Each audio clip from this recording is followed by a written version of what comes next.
자, 이번 시간에는 143페이지 무권 대리를 보시겠습니다. 자, 무권 대리는 대리권 없이 대리 행위가 이루어졌다. 그래서 무권 대리라고 합니다.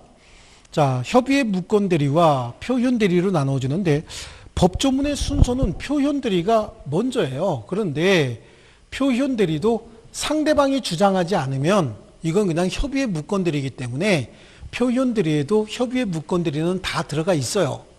왜냐하면 상대방이 주장할 때만 표현 대리가 되거든요. 상대방이 주장하지 않으면 협의의 무권 대리이기 때문에 이거 먼저 공부하는 겁니다. 이 내용은 표현 대리에도 다 적용되는 내용이다. 그래서 둘 중에 하나, 계약의 무권 대리와 단독행위의 무권 대리인데 95%가 95% 아니고 99%가 계약의 무권 대리예요. 단독행위는 계약에 관한 내용을 준용한다 이런 내용만 들어가 있거든요. 그래서 계약의 무권 대리인데 자, 본인에 대한 효과입니다. 대리권 없는 자가 타인의 대리인으로 한 계약은 본인이 이를 추인하지 아니하면 본인에 대하여 효력이 없다. 그래요. 본인이 추인하게 되면 유효지만 추인하지 않으면 뭐란 얘기일까요? 무효란 뜻이죠.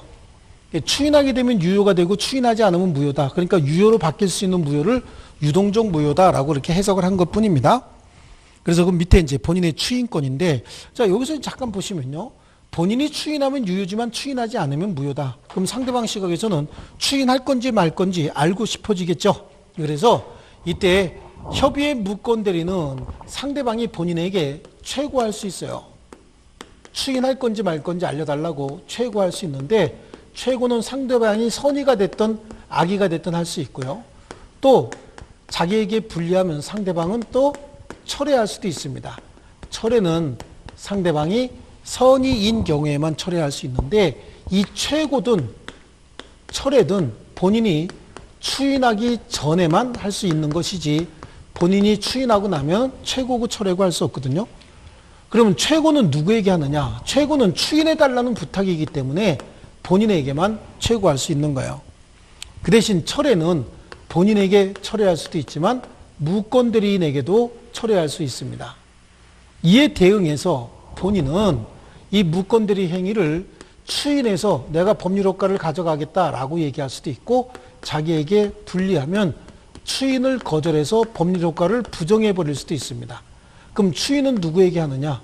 추인은 상대방에 대한 의사표시로 해도 되고 무권 대리인에게 추인해도 되는 겁니다. 그런데 상대방이 혹시 그 권리를 진정한 권리로 알고 제3자에게 양도했다. 그럼 그 권리의 승계인에게도 추인할 수 있고 이 추인하게 되면 이 법률 행위는 소급해서 유효가 된다라고 하는 거잖아요. 그러니까 혹시 갑이 이 법률 행위를 추인했다. 법률 행위 한 날은 7월 1일인데 8월 1일자로 추인을 했다라고 한다면 이 법률 행위의 효과는 8월 1일 날 추인이 있었지만 7월 1일자로 유효한 계약이 되는 거예요. 다만 이 추인은 8월 1일 날 있어도 7월 1일자로 이게 유효가 된다. 하지만 이해관계 있는 제3자가 있으면 제3자의 권리를 해야지는 못한다 라고 하는 거예요. 그 이야기는 지금 7월 1일자로 법률행위가 있었음을 알고 얘가 7월 15일 날 다른 사람에게 저당권 설정해 주고 난 다음에 7월 15일 날 8월 1일 날 추인했다. 그러면 7월 1일자로 병이 권리를 취득한다. 그러면 저당권자 잘못하면 권리 침해될 수 있죠. 이렇게 제3자의 권리를 침해할 가능성이 있으면 소급표는 인정하지 않는다. 자, 이게 지금 핵심 내용인데요. 추인 거절도 추인과 똑같은 방법으로 하는 겁니다. 이 화살표 어디다 누구에게 할 수 있는지 이거에 관해서 좀 잘 보셔야 됩니다. 그래서 본인의 추인권인데 무권 대리는 본인에 대해서 아무런 효력이 없으나 본인이 추인하게 되면 계약시로 소급해서 법률 효과가 발생을 하는데 그럼 그 추인의 방법 맨 밑에 갑니다. 추인의 방법 분류식행이에요. 어떤 식으로든지 상대방에게 표시만 되면 된다라고 하는 거고요. 그래서 B에 있는 그 추인의 방법 넘겨보실게요. 추인 또는 거절의 의사표시는 상대방에 대하여 하지 아니하면 그 상대방에게 대항하지 못한다. 그러나 상대방이 그 사실을 안 때는 그러하지 아니하다라고 하는데 그 이야기는 뭐냐면 추인을 상대방에 대한 의사표시로 했다는 얘기는 여기다 했다는 얘기잖아요. 이렇게 병에게 했다 아니면 병으로부터 권리를 승계받은 승계인에게 했다. 이건 상대방에 대한 의사표시고 무권 대리인에게 추인한 건 상대방에게 한 게 아니죠. 그 무권 대리인에게 추인했는데 무권 대리인이 빨리 병에게 전달하지 않았다. 그럼 병은 추인이 있었음을 모르고 있는 상태 아니겠어요? 그런데 전체적인 객관적인 결과를 보면은 추인이 있기 전에만 철회할 수 있어요. 그리고 갑이 먼저 추인을 하긴 했어요. 했는데 그 추인을 무권 대리인에게 했다 라고 하더라도 상대방이 그 추인이 있었음을 모르고 있을 때는 상대방이 철회권을 행사할 수 있다는 얘기예요. 그러니까 추인을 상대방에 대한 의사표시로 하지 아니한 경우에 그 추인으로서 상대방에게 대항하지 못한다의 의미가 그런 겁니다. 추인을 병에게 했어야 되는데 병에게 하지 않고 무권 대리인에게 추인했는데 병이 추인이 있었음을 모르는 상태에서 철회해버리면 철회의 효과가 먼저 발생한다. 그런 의미가 되는 겁니다. 그래서 추인을 상대방에 대한 의사표시를 하지 아니한 때에 그 상대방에게 대항하지 못한다. 그러나 상대방이 그 사실을 안 때는 그러하지 아니하다라고 하는 겁니다. 그래서 추인은 두 번째 줄에 설명에 명시적, 묵시적 다 가능하다라고 하는 거예요. 그래서 어떤 게 추인이냐? 무권 대리인이 매매 계약을 하고 왔더니 본인이 그 매매 대금 중 일부를 받았다. 이게 추인이죠. 무권 대리인이 갑소유의 물건을 을이 가서 팔아 갖고 왔어요. 팔아 갖고 왔는데 지금 갑이 야 내가 언제 너한테 내 집 팔아달라고 했냐? 그랬더니 네가 원래 팔고 싶어 하는 줄 알았는데 쓸데없는 소리 하고 앉았네. 매매 대금이나 내놔 임마. 그리고 받았다는 거야. 그렇다는 얘기는 이건 추인하겠다는 뜻이죠. 그래서 대금의 일부를 받았다. 그러면 이거는 추인이에요. 자, 그 다음에요. 밑에 그 판례도 밑에 추인의 상대방은 누구냐라고 하는 C가 나오죠. C에 추인의 상대방이에요. 추인의 의사표시는 상대방에게 해야 함이 원칙이지만 무권 대리인에게도 할 수 있다. 다만 무권 대리인에게 추인을 한 경우에 상대방이 그 사실을 알지 못하면 상대방에 대해서 추인의 효과를 주장하지 못한다. 그 이야기는 무권 대리인에게 추인했는데 상대방이 모르고 상대방이 그냥 철회를 해버리면 철회의 효과가 먼저 발생할 수도 있다. 그런 의미가 되는 겁니다. 추인의 효과를 주장하지 못한다 그런 거고요. 오른쪽 페이지 추인은 다른 의사표시가 없는 때는 계약 시에 소급해서 효력이 생긴다. 그러나 제3자의 권리를 해하지는 못한다. 그래서 소급효가 있다. 그러니까 7월 1일 날 한 법률행위를 8월 1일자로 추인해주면 8월 1일부터 유효가 아니라 7월 1일로 소급해서 유효가 되는데 중간에 새로운 이해관계 맺은 자의 이익을 해하지는 못한다. 그런 자가 있으면 소급효 인정하지 않는다. 그래서 세 번째 줄에 제3자의 권리를 해하는 경우에는 소급효가 배제된다. 그런 거고요. 본인의 추인 거절해요. 본인은 적극적으로 추인의 의사 없음을 표시해서 무권 대리를 확정적으로 무효로 하게 할 수 있는 걸 추인 거절이다라고 하는 거죠. 네, 그래요. 그래 추인 거절도 추인과 똑같은 방법을 한다. 그래서 추인 거절도 직접 병에게 할 수도 있고 권리관계 승계받은 자가 있으면 그에게 할 수도 있고 무권 대리인에게도 추인 거절할 수 있고 추인 거절에 의해서 무권 대리 행위는 확정적으로 무효가 되어버립니다. 자, 그 다음에 넘겨보시면 무권 대리의 상속이다라고 하는 문제가 발생을 하는데 무권 대리 상속의 문제는요. 갑의 아들 을이 자기 아버지 부동산을 아버지 허락도 없이 갑의 아들 을이 대리인으로 왔습니다라고 해서 아버지 물건이 30억짜리인데 그 30억짜리를 아버지 몰래 가서 20억에 팔아갖고 온 거예요. 20억에 팔아서 왔습니다. 그건 이제 무권 대리가 이거 행위할 때 대리권이 없었다 그런 얘기죠. 자, 그 사실을 알고 있던 아버지가 나중에 사망을 하게 됩니다. 이 무권 대리에 대해서 아버지는 추인권도 있지만 추인 거절권도 있었잖아요. 그런데 아버지가 돌아가셨어요. 아버지가 돌아가시니까 30억짜리 부동산이 아버지 살아계실 때는 아버지 부동산이지만 돌아가시고 나면 나에게 승계가 돼야 되는 거거든요. 근데 얼마에 팔았답니까? 20억에 팔았다. 이거 너무 말이 안 되는 소리잖아요. 아버지 거 팔 땐 좀 미안하지만 이제 내 거 됐는데 30억짜리를 20억에 팔 수는 없는 거 아니겠어요? 그러니까 얘가 이제 꿍꿍이가 생겨난 거예요. 나는 아버지의 권리를 포괄적으로 승계받았으니까 재산권만 승계받은 것이 아니라 추인권, 추인 거절권도 모두 승계받았으니까 나는 추인 거절권을 행사하겠다 이렇게 얘기를 한 겁니다. 근데 이거에 대해서 우리 판례는 네가 네 입으로 한 법률 행위를 나중에 사정이 바뀌었다고 해서 너한테 불유리한 사정이 생겼다고 해서 그 추인 거절하는 것은 이건 신의칙 위반이다. 네가 팔아먹은 물건 아니야. 그런데 너한테 유리한 상황이 생겼다고 해서 상황을 바꾸는 거, 말을 뒤집는 건 허용하지 않겠다. 그래서 신의칙 위반이라서 여기다가 추인 거절할 수 없다라고 얘기하고 있는 겁니다. 추인 거절은 허용하지 않겠다. 이게 우리 판례입니다. 그 상속의 문제가 그거예요.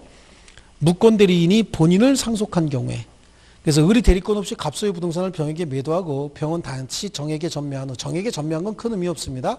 갑이 사망해서 무권 대리인 을이 본인을 상속했대요. 이 무권 대리인 을은 본인의 지위에서 추인 거절할 수 있느냐? 이게 못한다 그런 얘기죠. 예, 그래요. 그래서 을은 갑의 무권 대리인으로서 민법 135조 1항 규정에 의해서 매수인인 병에게 부동산에 관한 소유권 이전 등기해줄 의무가 있다. 그런 지위에 있는 을이 갑으로부터 부동산을 상속받아 그 소유자가 돼서 소유권 이전 등기 의무 이행하는 것이 가능하게 된 시점에서 자신이 소유자라고 해서 자신의 부동산을 전전 매수한 정에게 원래 자신의 매매 행위가 무권 대리로서 무효라는 이유로 정 앞으로 격려된 소유권 이전 등기 무효를 주장해서 등기 말소를 청구하거나 부동산 점유로 인하여 부당이득 반환을 구하는 것은 금반환의 원칙이나 신의 측에 반하여 허용될 수 없다. 그렇죠. 사태 바뀌었다고 해서 자기한테 유리한 상황이 생겼다라고 해서 말 뒤집으면 안 된다 그런 얘기입니다. 이거 일구이연하지 말라는 뜻이에요. 신의 측 위반이다. 근데 반대로 이제 이 사람이 가서 팔고 이 사람이 사망을 하고 갑이 그 지위를 승계받았다라고 하는데 갑은 직접 법률행위 한 사람 아니죠. 법률행위는 을이 했지 갑이 한 건 아니잖아요. 갑은 자기 본인 지위에서 추인도 가능하지만 추인 거절도 가능하다. 다만 이거에 대해서 추인 거절하게 되면 무효가 돼서 135조 책임, 즉 손해배상만 해주면 되는 것이지 소유권 이전 등기해 줄 필요는 없어요. 갑은 직접 법률행위 한 사람은 아니잖아요. 그래서 본인이 무권 대리인을 상속한 경우에 본인은 무권 대리 행위의 추인을 거절할 수 있다. 자, 그래서 그러나 본인이 추인을 거절한 경우에도 무권 대리인의 책임을 승계하므로 무권 대리인으로서 135조 책임을 승계하게 된다. 그런데 135조 책임 다 승계하는 거 아닙니다. 여기 135조 책임 다 승계하는 거 아니에요. 135조 책임이 뭐냐면 본인이 추인 거절에 의해서 무권 대리가 무효가 됐을 때 이거 먼저 보면요. 본인이 추인 거절에서 무권 대리가 무효로 확정됐다. 그럼 을하고 병만 남잖아요. 그렇죠. 이게 135조인데 본인의 추인 거절로 인해서 무권 대리가 무효로 확정이 되고 나면 그러면 갑은 저 법률관계에서 나는 더 이상 개입하지 않겠다라고 빠져나간 거거든요. 빠져나간 거에 대해서 병이 아니 나는 계약상 권리를 취득하려고 했는데 갑이 추인 거절해버리니까 취득하지 못했다. 그러니까 화가 나니까 을한테 야 네가 계약을 이행하든가 또는 뭐 해라 손해배상해라 라고 선택할 수 있어요. 선택권 상대방 선택에 따라서 계약의 이행 또는 손해배상을 청구하는데 이에 대해서 을은 대리권을 증명하든가 아니면 본인의 추인을 받아오든가 둘 중에 하나 해야 되는데 대리권도 증명하지 못하고 본인의 추인도 받지 못했다. 그럼 이거에 대해서 을이 책임을 져야 된다. 상대방이 계약을 이행해줘라 라고 하면은 계약을 이행해줘야 되고 손해배상해줘라 라고 하면 손해배상을 해줘야 된다. 근데 이 책임은 무과실 책임이다 이렇게 얘기하거든요. 그런데 언제나 책임지는 건 아니고 책임지지 않는 경우도 135조 2항에 정해져 있어요. 어떤 경우냐면 을이 제한 능력자였다, 미성년자였다 그럼 책임지지 않습니다. 상대방이 무권대리 행위를 알고 있었거나 또는 과실로 알지 못했다라고 하면 그때는 책임지지 않는다. 다만 이거는 누가 입증해야 되느냐? 상대방이 스스로 입증을 해서 책임을 면하면 된다라고 하는 건데요. 자, 다시 이제 이쪽으로 돌아오면 만약에 본인이 무권대리 지위를 상속했는데 여기에 135조 책임을 진다는 얘기는 상대방 선택에 따라서 이행하거나 손해배상 책임을 진다 그런 얘기인데 이행 책임은 없어요. 이 경우에 135조 책임 중에서 이행 책임은 없습니다. 뭐만 해주면 되는 거죠? 손해배상만 해주면 되는 거지 무권대리인 지위에서 이행 책임은 없다.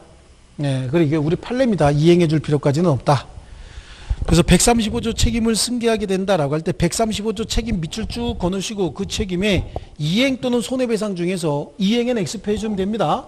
135조 밑에다 주셔놓고 이행 책임은 없고 손해배상 책임만 있다 이렇게 좀 써놓으시면 됩니다. 또 상대방의 최고권인데 상대방의 최고권은 그 133조가 갑자기 나와 있어요. 그거 보지 마시고 밑에 있는 무권대리인의 상대방은 상당한 기간을 정해서 본인에게 추인 여부의 확답을 최고할 수 있다. 본인이 기간 내에 확답을 바라지 아니한 때는 추인을 거절한 것으로 본다라고 하는 131조 그거 보시면 됩니다. 자, 그래요. 최고에 의해서 이 사람이 최고를 했는데 최고에 의한 얘 확답은 뭐 추인 또는 추인 거절이 됐던 어떤 확답은 최고에 대한 이 확답은 뭐에다? 발신주의다. 최고에 대한 확답은 발신주의다라고 하는 거요. 예, 요거 좀 기억하시면 되겠습니다. 그 다음에 상대방의 철회권입니다. 대리권 없는 자가 한 계약은 본인이 추인이 있을 때까지라고 되어 있잖아요. 그러니까 언제까지요? 추인 전까지만 해요. 추인이 있을 때까지 상대방은 본인이나 그 대리인에 대하여 일을 처리할 수 있다. 그러나 계약 당시에 상대방이 대리권 없음을 안 때는 그러하지 아니하다. 그렇습니다. 그러니까 상대방, 선의의 상대방만 처리할 수 있다. 그런 의미가 지금 여기 들어가 있죠. 네. 그 다음에 맨 밑에 양쪽 가로 3번에 무권 대리인의 상대방에 대한 책임이 나오네요. 135조에 다른 자의 대리인으로 계약을 맺은 자가 그 대리권을 증명하지 못하고, 계약을 맺은 자가 대리권을 증명하지 못하고 본인의 추인도 받지 못한 경우에, 증명도 못하고 추인도 받지 못한 경우에 그는 상대방 선택에 따라, 누구 선택이요? 상대방 선택입니다. 그 상대방 선택 그거 잘 나옵니다. 계약을 이행하거나 또는 손해배상할 책임이 있다. 이행 또는 손해배상 책임은 선택권은 상대방에게 있어요. 그런 책임이 있다. 라고 하는 거죠. 근데 제 2항에 보니까 대리인으로 계약을 맺은 자에게 대리권이 없다는 사실을 상대방이 알았거나 악의 또는 알 수 있었을 때, 또는요, 대리인으로서 계약을 맺은 사람이 제한 능력자일 때는 이 책임지지 않는다라고 얘기했죠. 예. 제1항을 적용하지 않는다는 얘기는 책임지지 않는다. 그런 의미가 됩니다.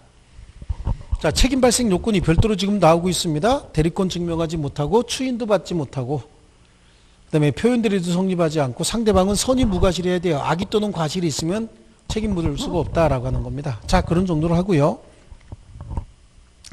그 다음에 책임의 내용, 그 맨 밑에 책임의 내용, 무권 대리인은 누구 선택이요? 상대방 선택. 지금 법조문에 설명 다 한 겁니다. 상대방 선택에 쫓아 계약의 이행 또는 손해배상 책임을 진다. 이때 손해배상의 범위는 계약의 이행에 가름하는 이행이익의 배상이다. 계약이 유효했잖아요. 계약이 유효함으로 인하여 얻었을 이익, 즉 이행 책임이 있으니까 그 손해배상은 이행에 가름한 손해배상이잖아요. 그러니까 그 결국은 손해배상의 범위는 뭐다? 이행이익이다. 이행이익에 손해배상을 청구할 수 있다. 자, 그리고요, 이때 본인과 무권 대리인 사이의 관계다라고 하는데, 본인이 추인하지 않는 한 그 효력은 본인에게 귀속되지 않습니다. 본인이 추인 거절해버렸대요. 그러면 본인은 추인이 거절했다. 그럼 무효로 확정시켜버렸으니까 자기가 책임질 일은 없는 거죠. 그럼 을하고 벽만 남으니까 을이 갑에게 책임질 일은 없는 겁니다. 그런데 본인이 추인을 했대요. 본인이 추인을 해서 유효가 돼버렸다 그런 얘기입니다. 그래서 갑에게 이익이 생길 수도 있고 손해가 생길 수도 있어요. 갑에게 이익이 생겼다라고 한다면 을과 아무런 내부적인 기초관계 없이 을의 행위로 이익을 얻은 자기 때문에 을에게 보수를 지급해 주거나 비용을 지급할 의무가 생겨요. 이걸 사무관리라고 하거든요. 사무관리가 성립해요. 근데 갑에게 손해가 생겼다. 그럼 을이 그때는 손해배상해 줘야 되는 거예요. 본인이 추인했을 때 그랬습니다. 그래서 추인한 경우에 본인을 위한 무권대리의 사무관리가 성립하며 고의과실로 본인에게 손해를 가한 경우에는 불법행위가 성립한다. 무권대리인이 부당이득을 얻은 경우에 부당이득 반환의 문제가 될 수도 있다라고 하는데, 본인이 추인해서 이익이 남았다. 그럼 그 이익 범위 내에서 무권대리인에게 비용이나 보수를 지급할 의무가 생긴다. 이걸 사무관리라고 하고요. 또 본인에게 손해가 생겼다. 그러면 을의 행위로 손해가 생긴 거니까 불법행위잖아요. 손해배상의 문제가 발생을 한다. 이렇게 두 가지만 정리하시면 돼요. 자, 이게 이제 계약이 무권대리고요. 거의 없는 단독행위의 무권대리 한번 보시면요. 단독행위는 상대방이 있는 단독행위와 상대방 없는 단독행위로 나눠지잖아요. 단독행위는 표의자가 일방적으로 표시하는 거예요. 표의자가 일방적으로 표시하는데, 이때 상대방이 없는 단독행위도 있을 수 있고 상대방이 있는 단독행위도 있을 수 있어요. 그럼 요거 한번 보자고요. 요거를 표의자라고 한번 해볼게요. 표의자가 일방적으로 표시하는데 상대방이 있는 경우, 이거 한번 볼게요. 그럼 여기 무권대리 쪽으로 보면 무권대리인 을이 의사표시했답니다. 근데 상대방이 있대요. 이러면 모양이 뭐하고 똑같이 생겼죠? 계약의 무권대리하고 똑같이 생겼죠. 상대방이 있는 단독행위니까요. 상대방이 있는 단독행위는 요거는 계약의 무권대리에 관한 규정을 그대로 준용을 한다. 이렇게 그냥 알고 계시면 되고요. 이번에는 상대방 없는 단독행위였다라고 하면 무권대리인이 단독행위했는데 상대방이 아무도 없다는 겁니다. 그럼 이건 뭐가 돼야 돼요? 무조건 전적으로 무효가 되는 겁니다. 이거는요.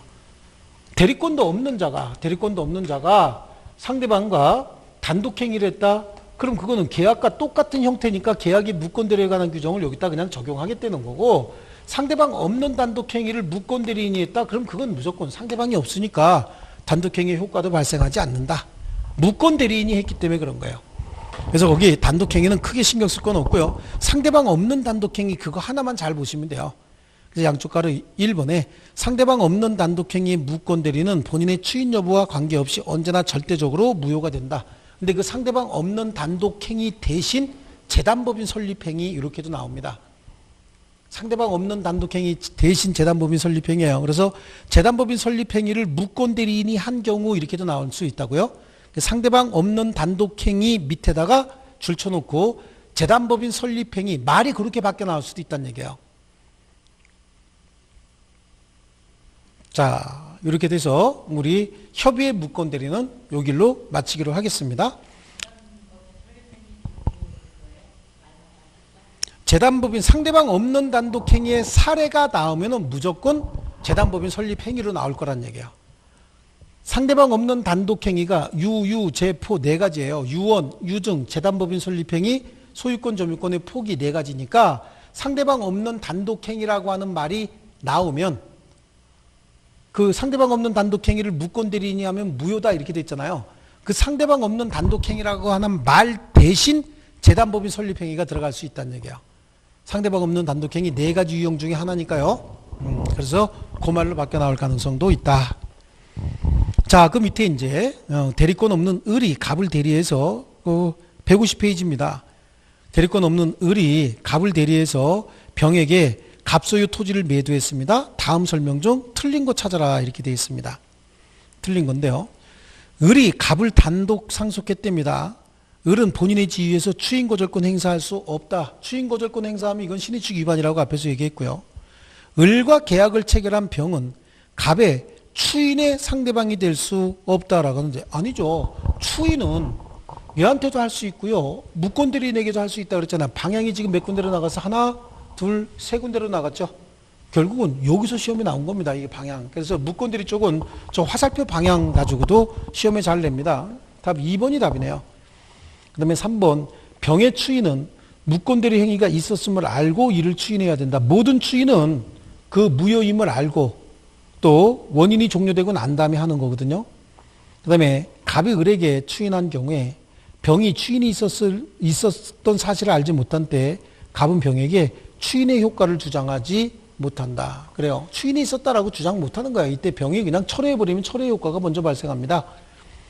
만약에 을이 미성년자라면 갑은 을의 대리행위에 대해서 추인을 거절하더라도 병은 을에 대해서 계약의 이행이나 손해배상을 청구할 수 없다. 왜냐하면 제한능력자인 경우에 책임지지 않습니다.